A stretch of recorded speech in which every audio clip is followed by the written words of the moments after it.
welcome back to my channel. Today I bring you another book review, but this time it's a series. So before I get started into anything, sorry if there is a little bit of noise, background noise, because there is a construction nearby and there is pretty much nothing I can do. So sorry for that. But yeah, let's get started. And the book series that I'm gonna be reviewing today, it's A Court of Thorns and Roses by Sarah J. Maas. And this is so bittersweet to me because it's the last Sarah J. Maas series of books that I had yet to read, that she has published already. So that's very, very sad. But you know, there is another book coming pretty soon, so I'm not all too sad about that. It's just a little pause for a few months, so we're okay. We are okay. Anyway, I read the whole series and what I'm calling the first act of the series last month in August, and I had a lot of fun, though it was mixed feelings for me. It was definitely full of mixed feelings. Anyway, the first book in the series is A Court of Thorns and Roses, because nowadays we call the series by the name of the first book a lot of the time, but that's another thing. Anyway, that's the first book and I enjoyed it. The whole idea is so interesting and I love it. You know, you have these two races, and obviously we have the Fae because Maas loves her Fae and I love her face too, so I'm not complaining. And we have the Fae and we have the humans, and a long time ago the humans were slaves to the Fae, so they went through a huge war to, you know, get their freedom, which they did. And now obviously the humans hate the Fae a lot because of that shared past. How not to be bitter about it. So yeah, they are very resentful and have a lot of hate to the savage and wild Fae that were their masters, very cruel masters. And we have Pharaoh, who is a human who lives in a little cottage at the border of the forest that divides the Fae lands with the human lands, where a magical wall separates them, so neither can go into each other's territory, because that was the best way they could fix the problem. And Faye is a hunter and she's the sole provider of her two sisters and her father. And you know, she grew up with all this stigma that the Fae are very cruel, very wild, very savage, and how not to with the shared history, until the moment where she is indebted and she has a life debt to a Fae, and she has to go to the Fae lands to pay her debt, to pay what she owes that Fae. Will she survive in these lands? And that's the whole premise, you know, what will happen now that she has to go into these very wild lands and very savage lands. And it's so a different kind of approach, because in most of Maas's books you already have like all this backstory, and now we are just seeing like right now what is happening after, and we're starting a point after a lot of things already happened. And in this point we actually get to see most of the things that happened to Pharaoh, which is so interesting, and I really love that chance to do. Also, Pharaoh is pretty much the first Sarah J. Maas female protagonist that I like from the get-go. I usually need a few chapters to get used to their voices and to their lyrics, but I actually really like her from the beginning. She's so passionate, and I think we share that, so that's something I really like and enjoy. And she also loves to paint, which is so pretty, you know, and I think Maas captures the whole art side of things very well. There was this one scene where someone is describing her paintings, and I could actually feel the painting, like, you know, I was in front of it and feeling what the painting was transmitting, which I think it's so difficult to like get right through words, you know, because you are not actually seeing the painting, but just getting it described to us like I was seeing it and getting all of that. So that was very well done, and I love that side of things. And I just love how Maas is always incorporating some form of art, which it's so nice. Yeah, so the book is pretty interesting. The first third is so interesting. We get so much information, a worldview, we get all these different things that are happening, and it's pretty much non-stop. So it was a very strong beginning. But the thing with this book for me is that it's like a roller coaster.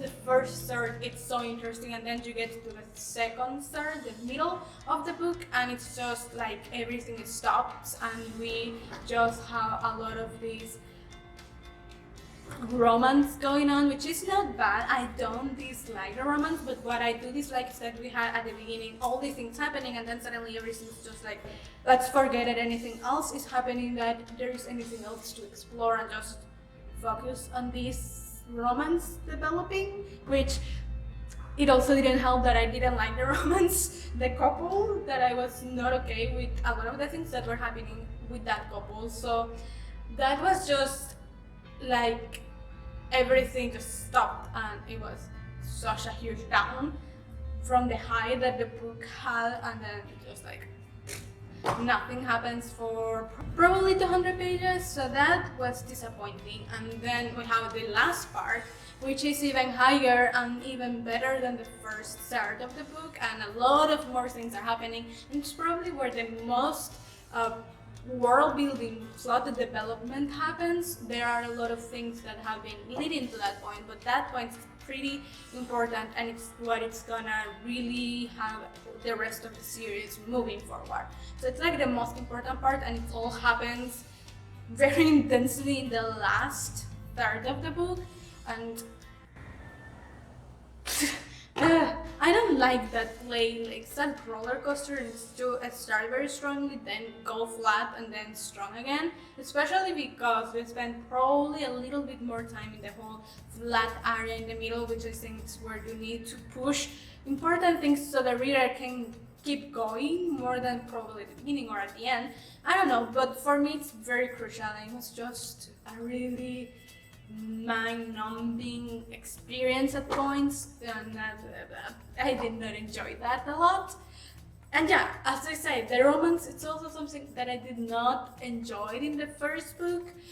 We have Tanglin, and he's such an interesting character. I love his character. He's so complicated. He has a lot of things that are going on with him, but as a love interest, he was never really good. I think Mas said herself that the point was that in this first book to get all these fairy tale-ish things, because this series is very fairy tale-ish, folklorishly in the magic and in the sense of everything. After all, it is a Beauty and the Beast retelling, but she takes it, gives it a more realistic spin to the whole thing. So we have all these actions that in a fairy tale we will dismiss because that's just what happens, and that's pretty much the point that she wanted to make, if I remember correctly what she said. But they are not okay, and I do not get behind them. I did not enjoy them, and I found them to be something that I just couldn't get behind. I couldn't accept that they were just happening, so I didn't enjoy it, I didn't like it. And I liked Tamlin, as I said, his character is very interesting, but yeah. So I was not behind the romance, and that was very frustrating as well. But I do really love the spin that she gives to the whole retelling scene, because it is a retelling, and it's very easy to see the retelling happening, and it's very based in that, but it's also very, very different, and I really like that. It was very interesting. So it was an interesting book, but it didn't steal my breath. I prefer a more epic kind of fantasy more than this fairy tale-ish kind of thing. I'm realizing that, you know, growing in my reading sense and all of that, but it wasn't terrible. I gave it 3.5 stars, which I think it's pretty decent. Overall, I think it was a very good introduction to the world. Then we have A Court of Mist and Fury, which is my favorite book in the trilogy. It's gonna be a little bit difficult to describe this one because it's the middle of the trilogy, the first act, whatever you want to call it, but I will say that it's definitely my favorite. And this one, it's a retelling for Hades and Persephone's love story, which I love because I love mythology, Greek mythology especially, and I definitely love the story of Hades and Persephone because I find it's pretty, it's not exactly romantic, it's pretty interesting. And this book, though, it's really heavy, and the first, it's not exactly even a third, but the first chunk of the book was really, really hard to read and to get through for me. Definitely there was a point where I was completely overwhelmed by everything, and I was almost crumbling with it, but after that it gets better, and the beginning it's just very realistic. As I say, this is Mas doing these retellings but giving them a very realistic spin. So there were a lot of things happening in the last book, and all of that it's having an effect in this book, and we have a lot of PTSD and mental and emotional healing that needs to happen because it's a little bit of a mess. And we also have an abusive relationship, which was really hard to read,